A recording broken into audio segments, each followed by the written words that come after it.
नमस्कार छात्रों, मैं आज आप लोगों को जो आपके मानव अधिकार संरक्षण अधिनियम 1993 है, इस पर हम लोग डिस्कस कर रहे थे। इसमें हमने बताया था आप लोगों को कि जो इम्पोर्टेंट सेक्शन आपके एग्जाम की दृष्टि से पढ़ाए जाएंगे। तो नेक्स्ट जो सेक्शन है आपका, आज हम उस सेक्शन के बारे में डिस्कशन करेंगे। तो सेक्शन है आपका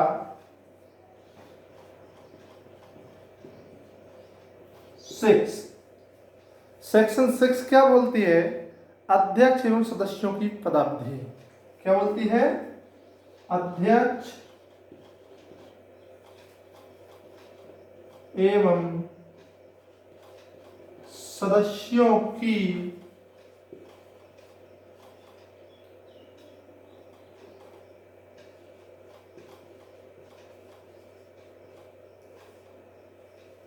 किस किस की? अध्यक्ष की और सदस्यों की। किसके विषय बात कर रहा है? पदावधि के बारे में। कि जो अध्यक्ष और सदस्य होंगे आपके राष्ट्रीय मानव अधिकार आयोग के, इन सदस्यों की पदावधि मतलब ये कितने वर्ष तक अपने पद पर रह सकते हैं, इनके पद की क्या अवधि है, क्या समय है, उसके बारे में आपका सेक्शन 6 बता रहा है। तो सेक्शन 6 में बताया गया है कि जो अध्यक्ष और सदस्य होंगे, कौन कौन होंगे? अध्यक्ष और सदस्य। सदस्य और अध्यक्ष, इनकी क्या होगी? जो पदावधि होगी वो होगी 3 वर्ष और 70 वर्ष की आयु। 3 ईयर या 70 ईयर्स, जो भी बिफोर हो। यानी कि अध्यक्ष और सदस्यों की जो होगी पदावधि वो कितनी होगी? 3 वर्ष होगी और 70 वर्ष की आयु तक। इसके पहले, यानी कि जो हमने आप लोगों को पहले भी बताया था कि 2019 में एक मानव अधिकार संरक्षण संशोधन बिल पास किया गया था, और उस बिल के माध्यम से यहाँ पे जो टेन्यूर किया गया है वो इनका 3 ईयर्स किया गया है।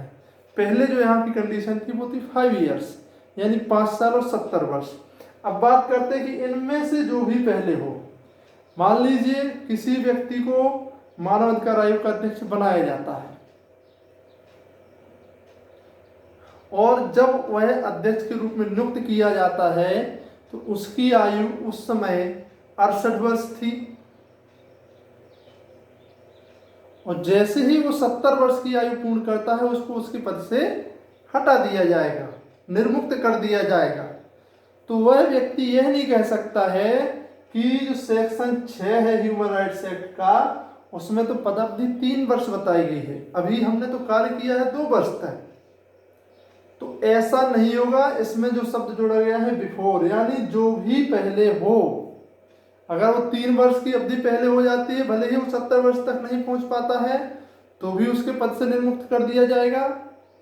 और अगर वो 70 वर्ष की आयु पूर्ण कर लेता है, भले ही उसने 3 वर्ष की आयु पूर्ण नहीं की है, सॉरी 3 वर्ष का पद अवधि पूरी नहीं की है, तो भी उसको अपने पद से निर्मुक्त कर दिया जाएगा। ये है आपका सेक्शन 6। अब हम बात करेंगे स्टूडेंट्स सेक्शन 7, जो बहुत ही महत्वपूर्ण है।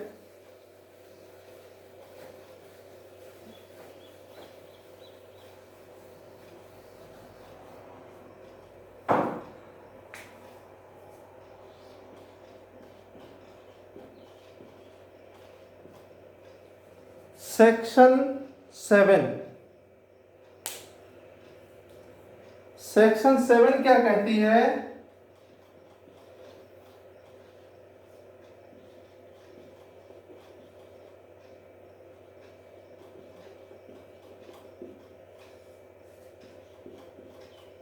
कुछ परिस्थितियों में सदस्यों का अध्यक्ष के रूप में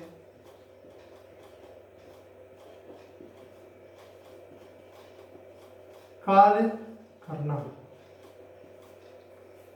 यानी जो सदस्य होते हैं नेशनल ह्यूमन राइट्स कमीशन के, तो वो कुछ परिस्थितियां हो सकती हैं, कोई भी ऐसी परिस्थिति हो सकती है जब उसका अध्यक्ष अपने कार्य करने में असमर्थ है, अपने कर्तव्यों का पालन करने में असमर्थ है, तो उस स्थिति में ह्यूमन राइट्स कमीशन के किसी भी सदस्य को अध्यक्ष के रूप में नियुक्त कर दिया जाएगा।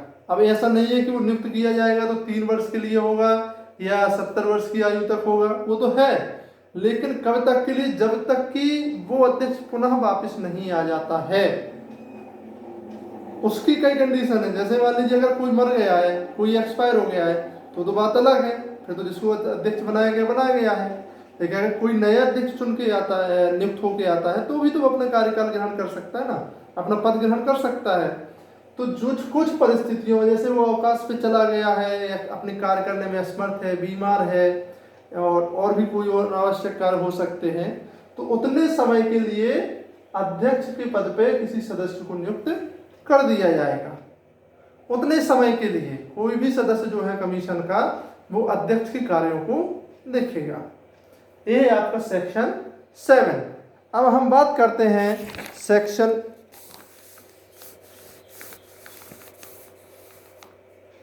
9।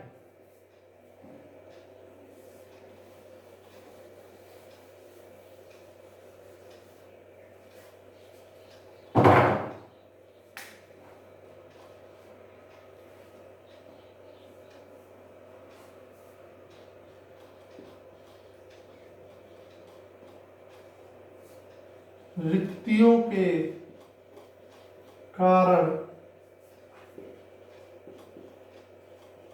कार्यवाहियां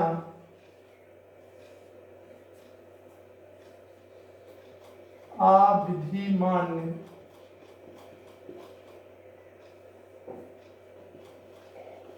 नहीं मानी जाएंगी।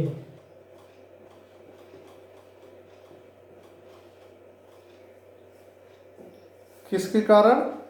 रिक्तियों के कारण आयोग की कार्यवाहियां अविधि मान्य नहीं मानी जाएंगी।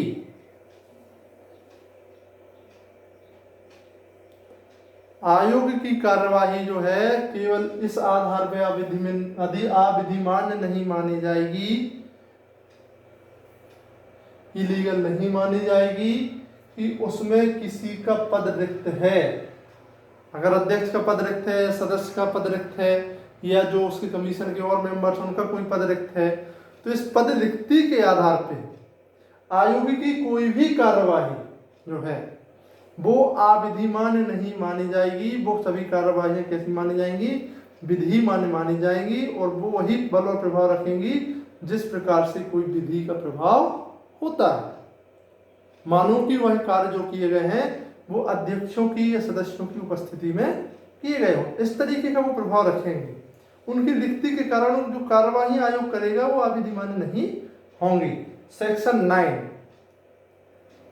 तो यहाँ पे स्टूडेंट्स आपका चैप्टर 2 कंप्लीट होता है।